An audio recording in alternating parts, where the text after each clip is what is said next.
Satumetsän unitarinat. Punahäntäinen kettu ja unihukka.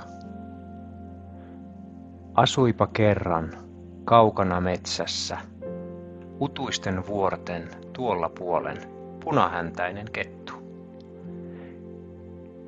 Kettu oli ihan tavallinen kettu, joka rakasti ystäviään ja eleli leppoisasti keskellä luontoa. Hänellä oli kuitenkin ongelma. Kettu oli hirmuisen väsynyt, mutta hän ei saanut unta. Joka ilta, kun ketun oli aika nukahtaa, hänen päässään pyöri miljoona erilaista asiaa. Kettu mietti, mitä hänen pitäisi seuraavana päivänä tehdä, ja häntä jännitti jo etukäteen, että mitä jos hän ei saisi tänä yönä nukuttua tarpeeksi. Kettu kävi eläinten päiväkotia ja hän halusi herätä virkeänä uuteen päivään. Päiväkodissa kävi muitakin kettuja, mutta punahäntäinen kettu ei tuntenut muita kettuja, joilla oli vaikeuksia nukahtaa. Kaikki muut tuntuivat nukkuvan sikeästi, eikä mikään häirinnyt heidän untaan. Eräänä päivänä kettu päätti rohkaistua ja kysyä ystävältään, oranssihäntäiseltä ketulta, mikä voisi helpottaa nukahtamista. Oranssihäntäinen kettu pohti asiaa ja kertoi, että tuntee erään eläimen, joka osaisi auttaa asiassa. Oletko kuullut unihukasta? Kysyi oranssihäntäinen kettu. Unihukka? Kuka se on? Pohti punahäntäinen kettu. Oranssihäntäinen kettu hymyili lempeästi ja kuiskasi. Unihukka on vanha, viisas hukka, joka asuu syvällä satumetsän sydämessä, tiheän kuusikon keskellä. Hän on mestarinukkuja. Mikään uni ei mene häneltä hukkaan. Hän osaa taian, joka auttaa kaikkia metsän eläimiä nukahtamaan rauhassa. Punahäntäisen ketun silmät suurenivat uteliaisuudesta. Voisitko näyttää minulle tien hänen luokseen? En voi tulla mukaan, sanoi oranssihäntäinen kettu, mutta seuraa kuun valoa ja kuuntele tuulen kuiskauksia. Ne johdattavat sinut perille. Niin punahäntäinen kettu lähti matkaan. Hän kulki sammalpolkuja pitkin. Ohitti hiljaa nukkuvat jänikset ja lempeästi tuulessa huojuvat saniaiset. Metsä oli hiljainen, mutta ei pelottava. Se tuntui siltä, kuin olisi halunnut auttaa. Lopulta kettu saapui kuusikkoon, jossa puut seisoivat niin tiheässä, että vain hopeinen kuunvalo siivilöityi oksien lomasta. Ilmassa leijui hentoa, kimaltavaa usvaa, ja kaikki tuntui hieman taianomaiselta.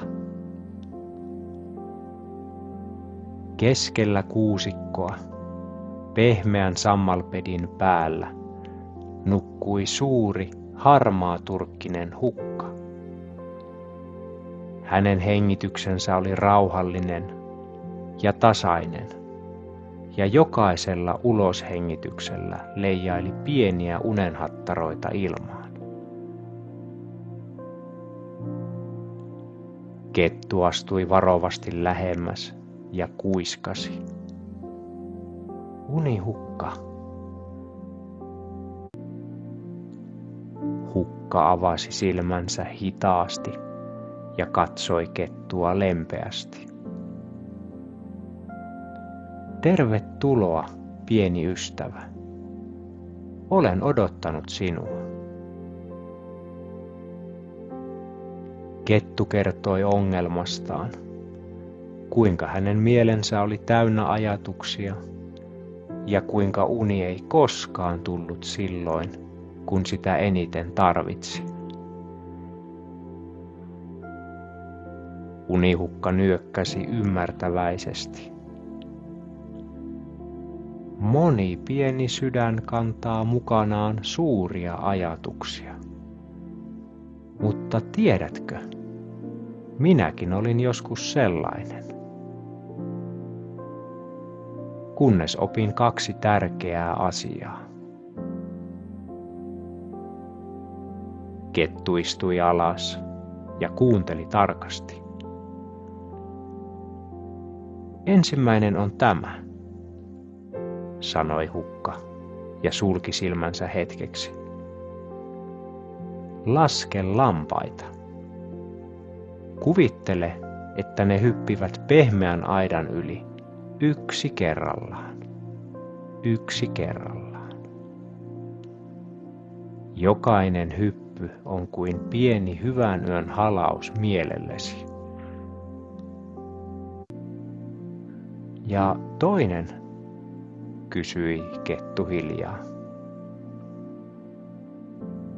Toinen on laulu. Ei tarvitse laulaa ääneen. Hyräile mielessäsi lempilauluasi. Se voi olla vaikka tuulen huminaa tai purojen solinaa.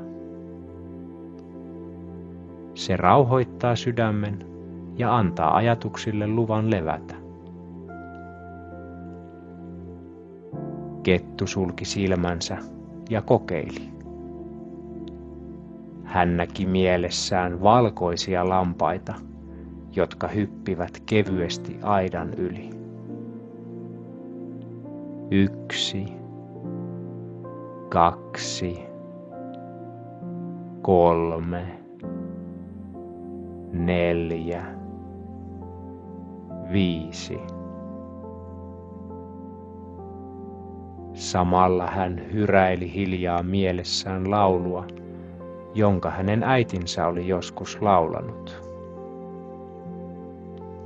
Se kertoi tähtisateesta ja lämpimästä pesästä. Jotain kerrassaan ihmeellistä tapahtui. Ketun hengitys hidastui. Hänen kehoonsa levisi lämmin tunne ja ajatukset alkoivat hiljalleen hiipua etäämmäs. Hän tunsi olonsa turvalliseksi. Unihukka hymyili. Muista, uni ei ole jotain, mitä pitää pakottaa. Se on kuin ystävä, joka tulee, kun annat sille tilaa. Kettu jäi hetkeksi lepäämään unihukan viereen, ja ennen kuin hän ehti laskea 10 lammasta, hän nukahti. Aamulla, kun aurinko kurkisti kuusikon oksien lomasta, kettu heräsi virkeänä ja ennen kaikkea onnellisena. Hän kiitti unihukkaa ja palasi kotiinsa sydän täynnä rauhaa. Siitä lähtien, joka ilta ennen nukkumaan menoa, punahäntäinen kettu laski lampaita ja hyräili mielessään. Ja uni tuli. Lempeänä, hiljaisena ja juuri oikeaan aikaan. Ja niin satumetsässä, punahäntäisen ketun pesässä, nukuttiin jälleen hyvin.